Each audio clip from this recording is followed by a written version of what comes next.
Hello mga ka-survey! Ngayon, mag-i-input tayo ng lot data by using bearing and distance. So let's get started. Dito sa homepage ng app, i-click nyo lang yung project. And then sa pinaka-top right, add lang tayo ng bagong project. I'll be naming this input tutorial. Input by this and bearing. Client name natin si Juan de la Cruz.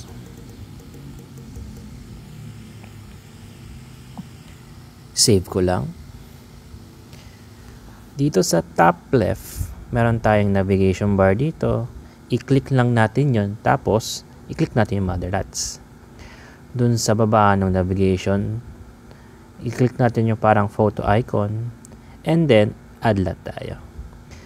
Dito, ang pinakataas, kailangan natin input yung tie line. Itong tie line, importante ito kapag by bearing and distance. So, ang bearing ko is northwest 40, 34, 20, 25.01. Proceed lang. And then, yung area ko is 234.7. So, magtataka kayo bakit may decimal places. Dito kasi sa NCR, meron kaming decimal places. Sa ibang region, alam ko wala silang ganun. So, next is, if ito ay kasama sa printing, ito ay subject lot o reference lot lang. Next is yung zoning, zone 3, bearing, true or grid. Lot number ko ay 15, block number 25, and then survey number ko is PSD-12. Ayan. So, yung other details, ito yung lumalabas sa title. Ayan. For now, hindi ko muna siya i-input. Isi-save ko lang. So, click ko lang itong save button sa bottom right. So, sa pinakababa, may makikita kayo na tab. Press lang natin yung information tab. Skip muna tayo dyan. Dito muna tayo sa pag-input ng bearing and distance. So, dito sa right side, may makikita kayong plus button. I-click ko lang yon. May lalabas na pag-input. So, dun tayo sa pag-input ng manual. So, pinaka-right side yung may northwest, northeast, southwest, southeast. Click ko lang yon. So, pwede na tayo mag-input ng bearing and distance. So, i-input ko lang isa-isa yung aking data. So, northwest, 09, 51, 22.56. Proceed lang. Northeast, 3901, 3.46. Northeast, 80, 31, 5.1. 22. Southeast, 21, 29.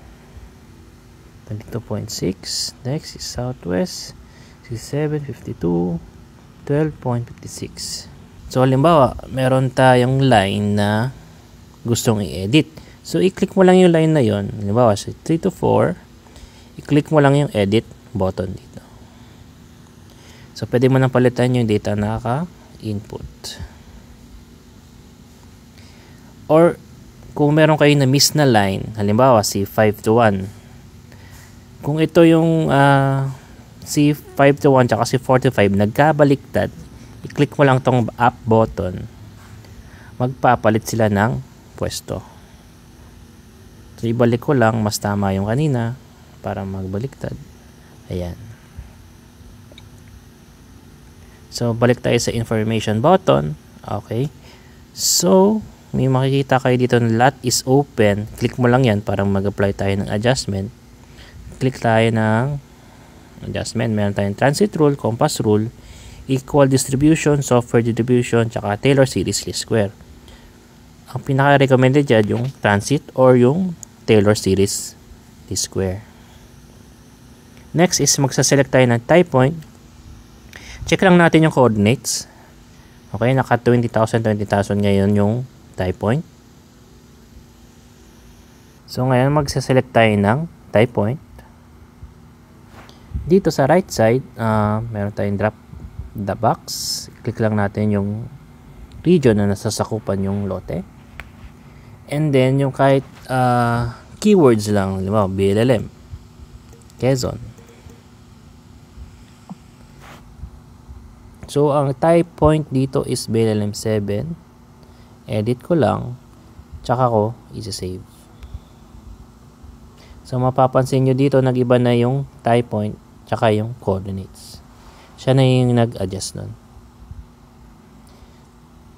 Next is yung location. Ito yung nasa right side ng plano, yung situated in the. So, bago bantay. Ayan. Edit ko lang. And then, save.